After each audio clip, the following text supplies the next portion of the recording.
18 vargjet 1 deri në 8.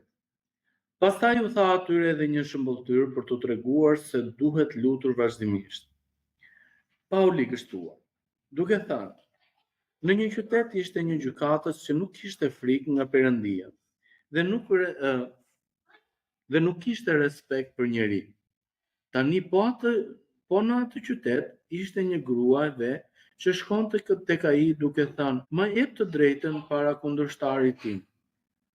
Por një farë kohe ai nuk deshi ta bënte, por pastaj tha me vete: "Megjithse nuk e kanë frikë Perëndin, e as nuk përfill njeri, duke qenë se kjo grua e ve po më mërzit, do t'ja jap të drejtën, që të mos më vi në fund e të më çaj kokën." Dhe Zoti tha: "Dëgjoni ç'thot gjykatësi i padrejtë? Vallë Perëndia nuk do t'u jap të drejtë të zgjedhurve të tij që bërtasin ditë e natë ndaj tij? A do të vonoj vallë të ndërhyjë në favor të tyre? Unë ju them se ai do t'u jap të drejtën së shpejti, por kur të vijë Biri i Njeriut, a do të gjej besim mbi tokë?" Jezusi në këtë shëmbulltyr duket sikur trajton vetëm një temë, por në fakt trajton dy. Edhe e bukura është dyshin e le në dorën, temën e dytë e le në dorën tonë.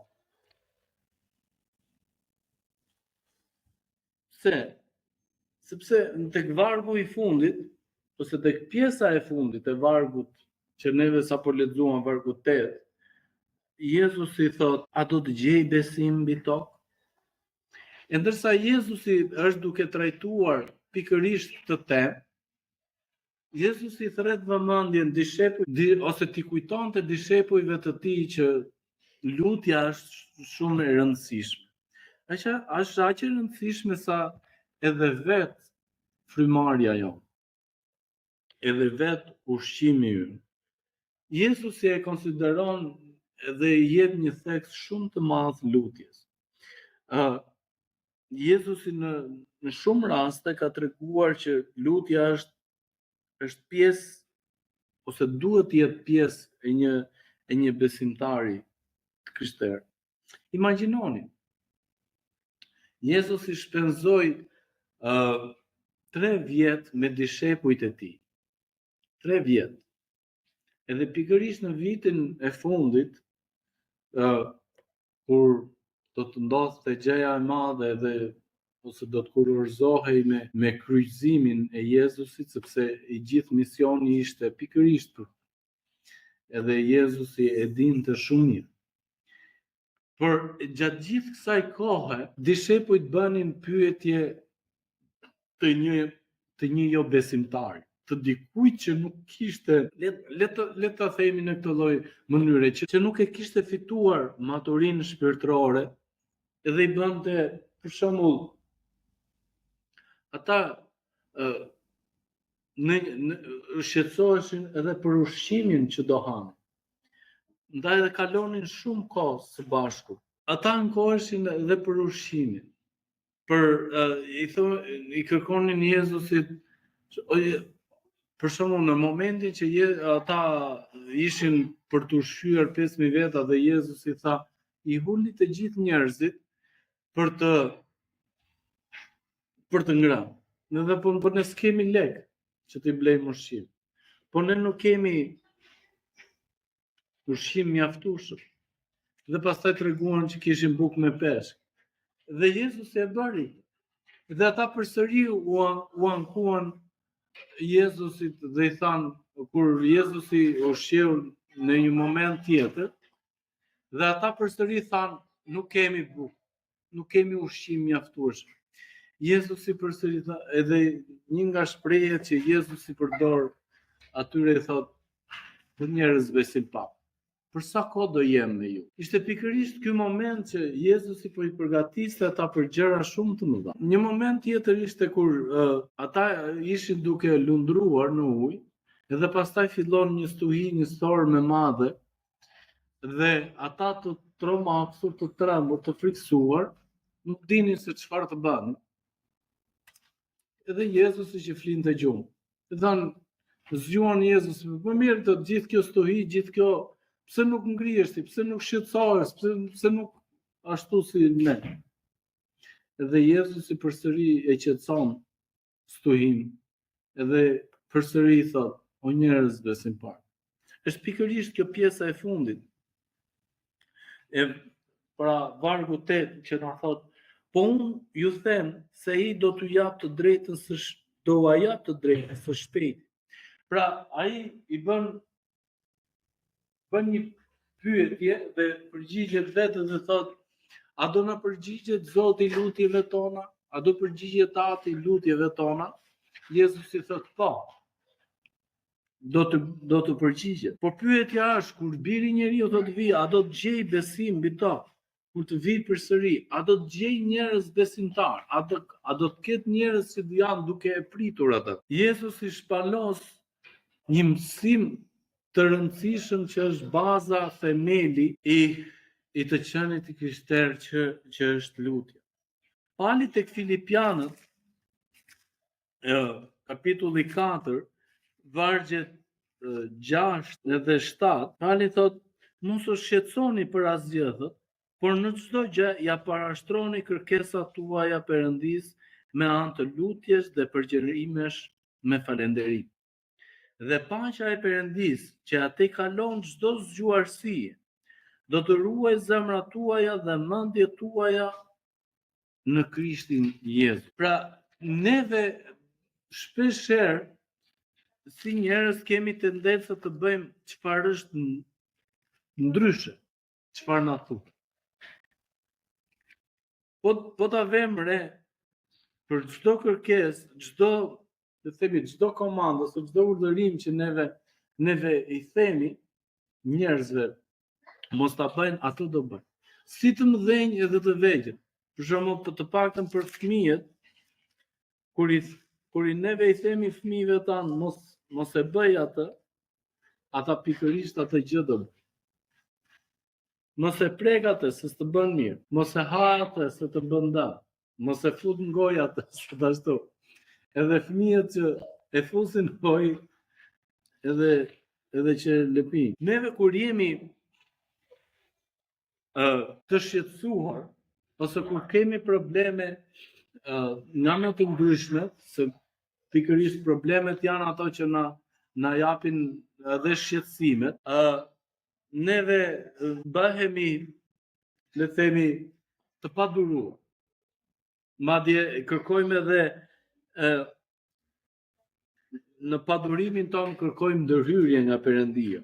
Jakobit na thot te kapitulli i parë, vargjet 1 dhe 2, thot vargjet 2 dhe 3 në fakt. Ta quajmë gëzim të madh o vëllezër të mi, thot kur bini në tundime të ndryshme, pra kur keni sforcime, kur keni sprova, kur keni vështirësi, duke ditur se sprova e besimit tuaj sjell durim, por durimi do të kryejë në ju një vepër të përsosur që të jeni të përsosur dhe të plot, pas një mangësi.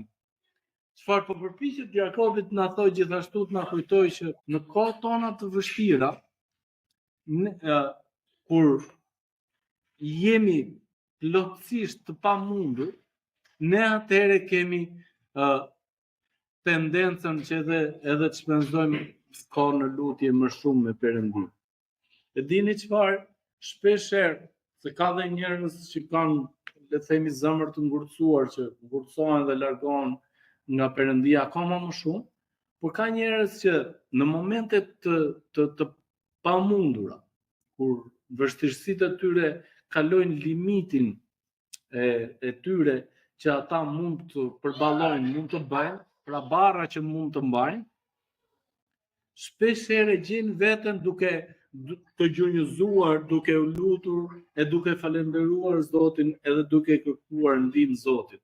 Ndaj edhe Jezusi në një moment tek Mateu 9 thot, ejani tek unë, o ju të lodhur, o ju të raskapitur, dhe vendoseni barrën tuaj mbi mua.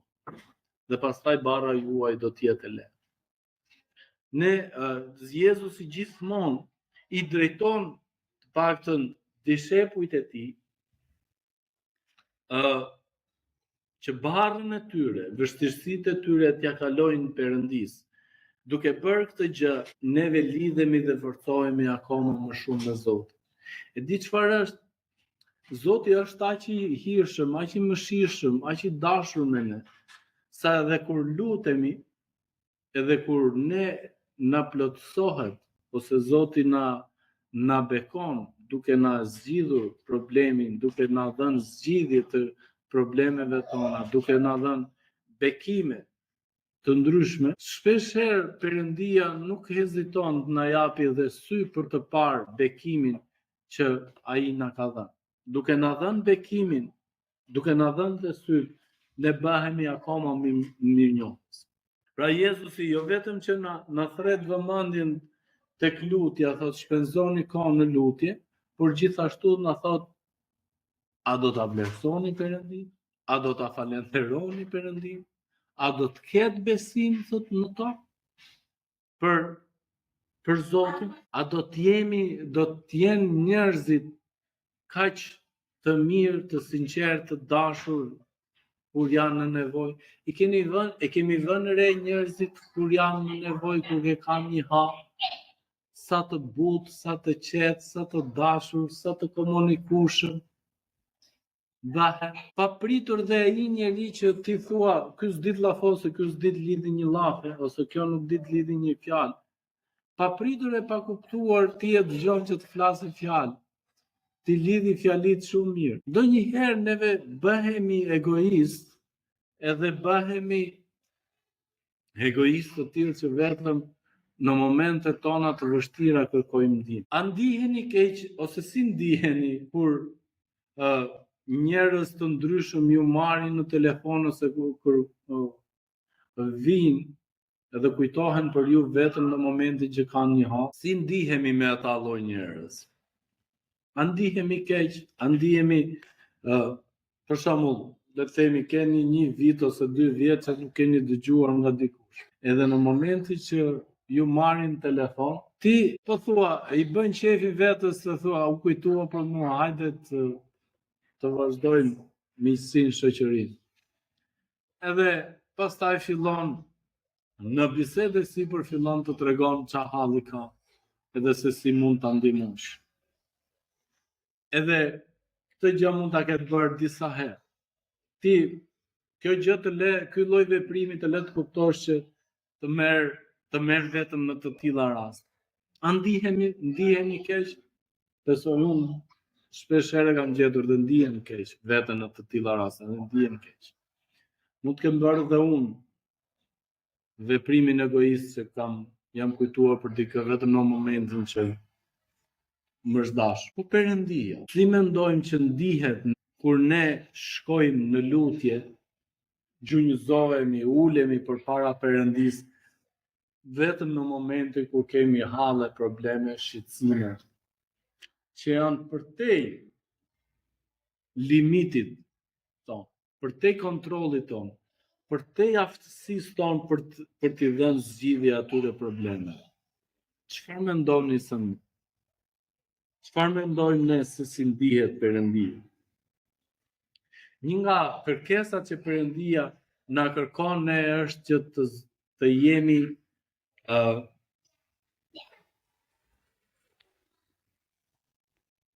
jemi të sinqertë, të jemi me gjithë zemrën.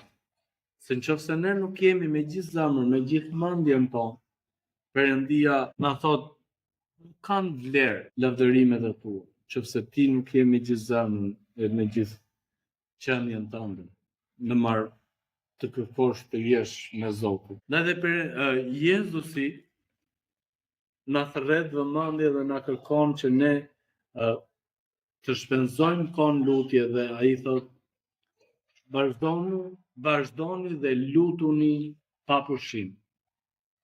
Perëndia është i madh, Perëndia është i hirshëm dhe do t'i përgjigjet lutjeve tona. Por gjithmonë pyetja është edhe mbetet, a kemi ne besim?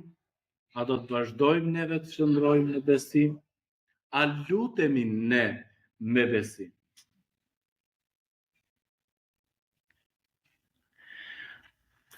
desha ta mbyll me këto pyetje, edhe shpresoj që sadopak të sfidohemi në marrëdhënien tonë me Perëndin.